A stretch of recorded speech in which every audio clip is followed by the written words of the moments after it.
Praise the lord all of you. प्रभु यीशु मसीह के नाम से आप सबके ऊपर शांति बने रहे। यीशु मसीह के नाम से प्रभु आपको सलामत रखे। हम परमेश्वर का धन्यवाद करते, एक बार फिर परमेश्वर ने हमें मौका दिया कि हम परमेश्वर के वचन में से कुछ बातें करें, परमेश्वर के वचन में से कुछ सीख सकें। तो जैसा पिछले दिनों हम बात कर रहे थे कि हमें परमेश्वर के वचन का मनन करना बहुत ही ज़रूरी है, क्योंकि परमेश्वर के वचन के बिना एक विश्वासी का जीवन कुछ नहीं है और एक विश्वासी वचन के बिना अपने जीवन को सही रीति से जी नहीं सकता, वो परमेश्वर के राज्य के लिए तैयार नहीं हो सकता।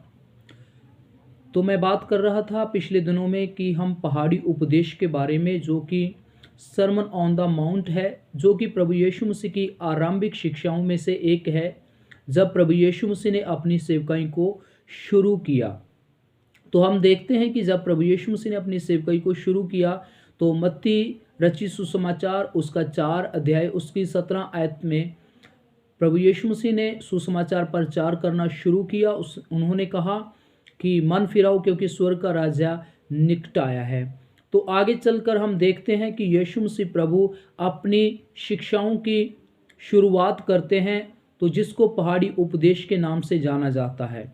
तो मैं आपको ये बताना चाहता हूँ कि जितने भी हम विश्वासी लोग हैं, प्रभु यीशु मसीह के ऊपर विश्वास करने वाले हैं, तो पहाड़ी उपदेश जो कि सरमन ऑन द माउंट, उसके ऊपर हमें अध्ययन करना बहुत ज़रूरी है।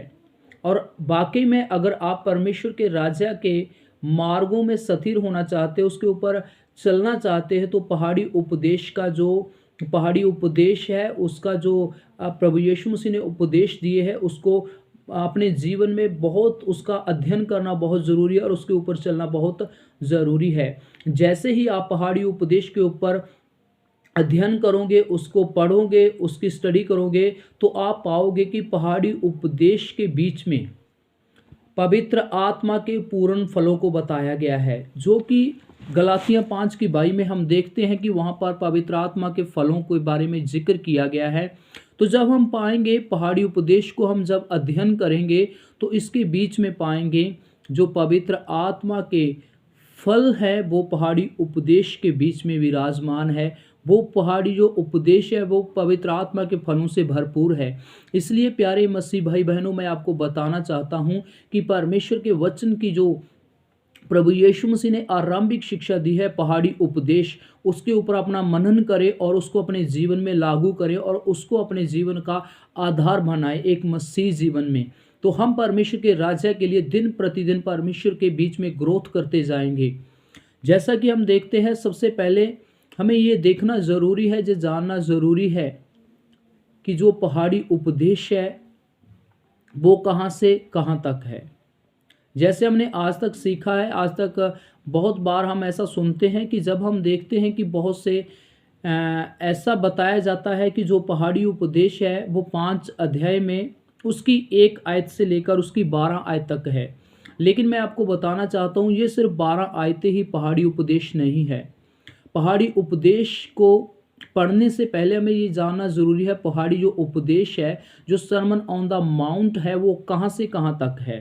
तो इसके बीच में अध्याय 5 की 1 आयत से लेकर 7 अध्याय उसकी 29 आयत तक पहाड़ी उपदेश है, जो प्रभु यीशु मसीह ने पहाड़ के ऊपर बैठकर अपना उपदेश दिया।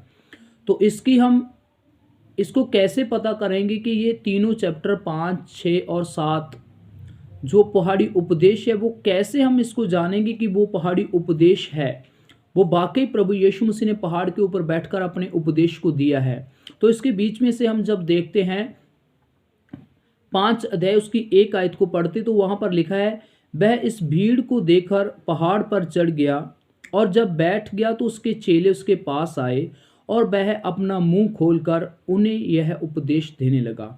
तो यहाँ पर हमें क्लियर होता है कि प्रभु यीशु मसीह ने जब पहाड़ी उपदेश को शुरू किया। 5 की 1 और 2 आयत बताती है कि प्रभु यीशु मसीह पहाड़ के ऊपर जाकर बैठ गए। उसके बाद जब उसके चेले उसके पास आए तो उसने अपना उपदेश देना शुरू किया, उसने अपना जो भी स्पीच देना वो शुरू किया। तो हम आगे इसको क्लियर करेंगे। पहले ये जानना ज़रूरी है वाकई में ये तीनों अध्याय पहाड़ी उपदेश जाना जाता है। तो जब हम देखते हैं अध्याय 7 के बीच में जाते हैं तो वहाँ पर उसकी 28 आयत को पढ़ते तो वहाँ पर लिखा है, जब यीशु ये बातें कह चुका तो ऐसा हुआ कि भीड़ उसके उपदेश से चकित हुई।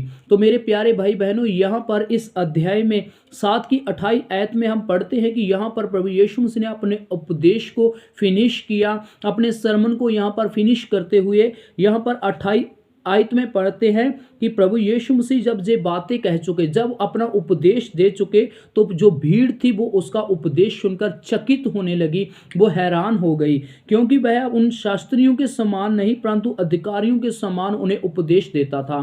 तो यहाँ पर हमें क्लियर हो रहा है कि प्रभु यीशु मसीह ने 5 अध्याय की 1 आयत से जो पहाड़ के ऊपर बैठकर अपने उपदेश को शुरू किया और 7 अध्याय की 28 आयत में वहाँ पर लिखा है कि उसने अपने उपदेश को फिनिश कर दिया, समाप्त किया। तो इसके आगे एक आयत को और हम देखते हैं कि वाकई से प्रभु यीशु मसीह ने पहाड़ के ऊपर बैठकर उपदेश दिए हैं। ये तीनों चैप्टर पहाड़ी उपदेश के नाम से जाने जाते हैं। तो जब हम मत्ती रचित सुसमाचार उसका 8 अध्याय उसकी 1 आयत को पढ़ते तो वहाँ पर क्लियर होता है कि ये सब बातें प्रभु यीशु मसीह ने 5 अध्याय के 1 से लेकर 7 अध्याय की 29 आयत तक जे पहाड़ के ऊपर बैठकर उपदेश दिए हैं। तो जब हम इसके 8 अध्याय उसकी 1 आयत को पढ़ते वहाँ पर लिखा है, जब वह उस पहाड़ से उतरा तो एक बड़ी भीड़ उसके पीछे हो ली। तो यहाँ पर 8 की 1 में क्लियर लिखा है कि जब वह पहाड़ से उतरा, कहने का मतलब 7 अध्याय 5 से लेकर 7 अध्याय जो प्रभु यीशु मसीह का उपदेश है वो उसने पहाड़ के ऊपर फिनिश किए हैं। और 8वां चैप्टर हमें बताता है कि उसके बाद वो पहाड़ से नीचे उतर आए। तो इसीलिए मेरे प्यारे भाई बहनों, हमें ये बात का कन्फर्म हो गया हुआ, क्लियर हुआ है कि जो पहाड़ी उपदेश है वो 5 अध्याय नहीं, 5 की 12 आयत नहीं है, वो 5 अध्याय, 6 अध्याय और 7 अध्याय को बीच में मिलाकर इसे पहाड़ी उपदेश बोलते हैं। तो आने वाले दिनों में हम इसके बीच में से परमेश्वर के वचन को और भी अच्छी रीति से सीखेंगे। तो मेरा विश्वास है प्रभु हमारी मदद करेगा और प्रभु हमें और अच्छी रीति से सिखाएगा। और इसी के साथ आप सबको प्रभु यीशु मसीह के नाम से आशीष देते हुए जय मसीह की। God bless you. प्रभु आपको आशीष